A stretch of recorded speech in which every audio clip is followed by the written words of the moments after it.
it's a project about separating men and women, and the symbols which are used for that, which the standard is, of course, to have the black and white silhouettes of a man and a woman. And I thought there must be many other ways which are more interesting in order to portray that, and at the same time started getting me thinking about the role which we assign by segregating so clearly between men and women, and how superficial it is, because in the end there is no 100% masculine man and no 100% feminine woman. It's a line grading from one to the other, and I think that often gets forgotten. So I started trying to think of other ways in which to present it, using cultural aspects, differences between men and women, psychological and anatomical. Let's say sometimes I play with men and women trying to obscure the functional side of it, and of course design should be functional, but at some point this project overtook the design aspect and went into something which is a little bit more like an art project, because like this I would never really stick this on a toilet door to try to signify men and women, but I find it creatively interesting.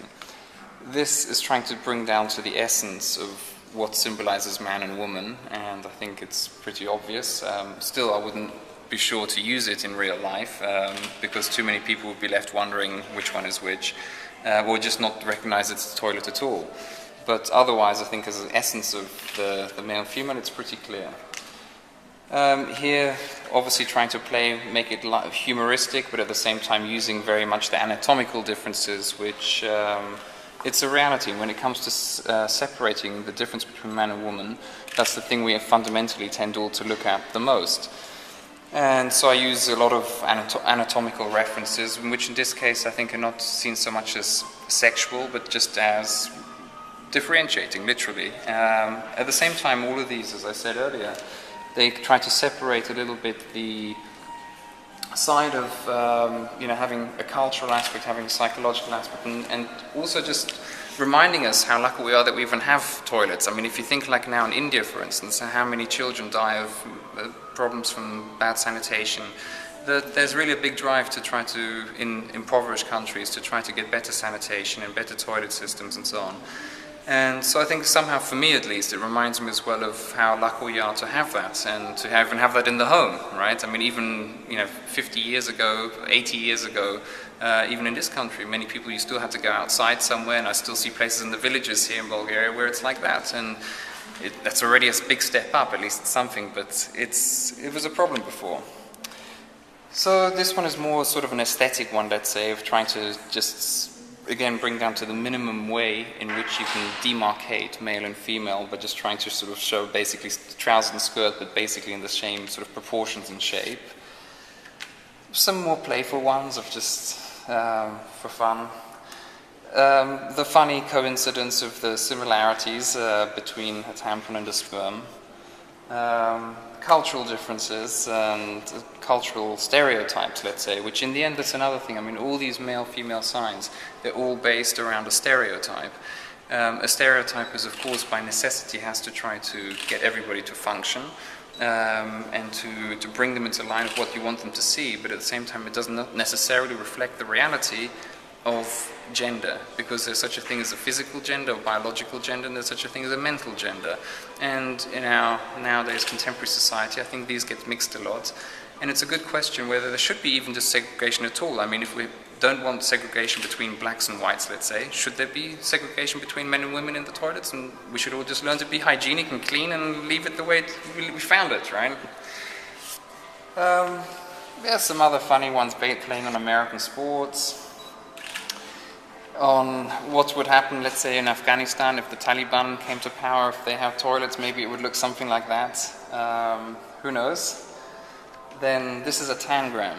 A tangram is it's a set number of pieces. They have the same pieces exactly, which is a Chinese kind of puzzle, which is made out of a square, cut in a particular way, according to a predefined lengths. And once you cut them up, you'd have to try to make different shapes and different forms with it. And that's part of the game. And in China, they're great at this. They can make anything out of these. I mean, I think there's 7 pieces. They do anything. So I tried to make just one for the toilets. Again, doing something very minimal, trying to just stick with just one squiggle, one line, as much as possible to show clearly still a difference. Here, I mean, using the contemporary kind of things from SMSs and messaging services of using the faces like that. The funny coincidence of trying to see, you know, musical instruments and the grand piano and a guitar, how they might allude better to a male or a female shape. Something just in Technicolor, purely visually aesthetic.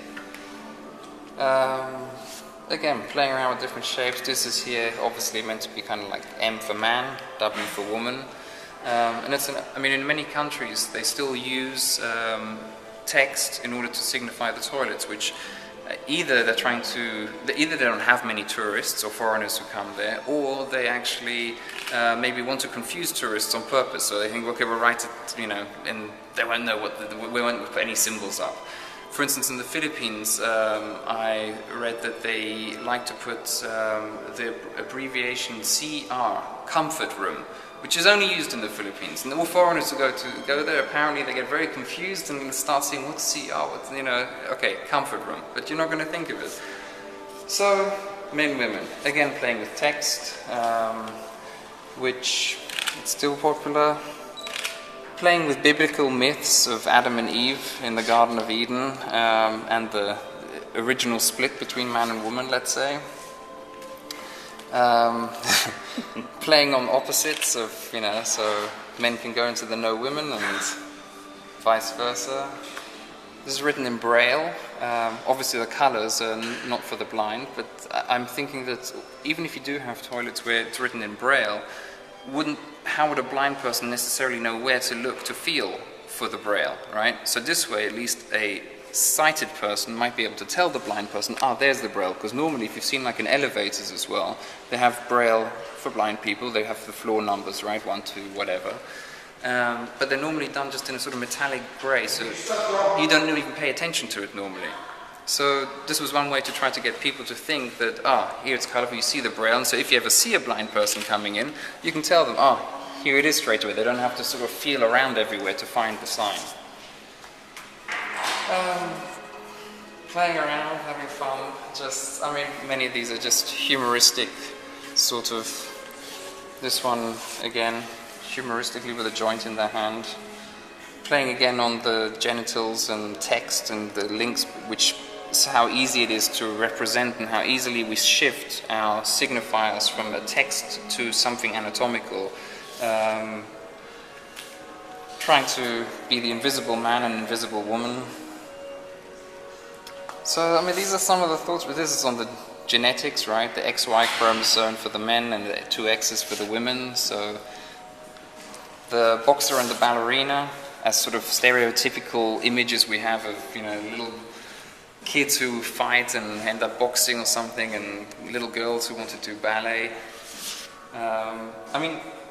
They're stereotypes, and I hope that in doing this variety that it somehow makes people question those stereotypes and the way that they see what it actually means really to be a man and a woman, and to question whether it's actually right to segregate the two, which I've seen many places now in London and New York, toilets where they don't segregate them anymore, and you have just toilets, and whoever you go there, and that's for men or for women. There are some cultures where people pay more attention to trying to have a different toilet science than just the usual black and male-female silhouettes. So for instance in Madrid, I remember, I loved it. Every restaurant you go to has its own style of male and female sign. They really take that seriously. And so I was so happy to go and say, wow, these guys are thinking like on my wavelength there. And it's like every restaurant has it done in the style which it should be. And even now, if you go to many sort of big hotels, or if you go here to the Hilton or Sheraton or something, most of them, they have just the usual kind of boring signs. Do something which fits with your general, hotel and the general style which you have, but which can still be a little bit more humoristic and a little bit different, and showing that you have a little curiosity and a humor about these things. And even the other thing which is interesting, just generally about toilets, generally, of course it's a taboo thing because it's considered dirty and so on, and yet it's the one place in contemporary society which for many people is almost like a temple. It's the place where you can go, where you think and be by yourself, and it's very difficult to be by yourself in the city a lot of the time, or especially in the daytime. But when you go to the toilet, you can kind of, even momentarily, just shut off, and it's kind of almost becomes a spiritual space somehow for some people. And of course many people also like to read there and so on. So there's all these there's a psychology about that as well.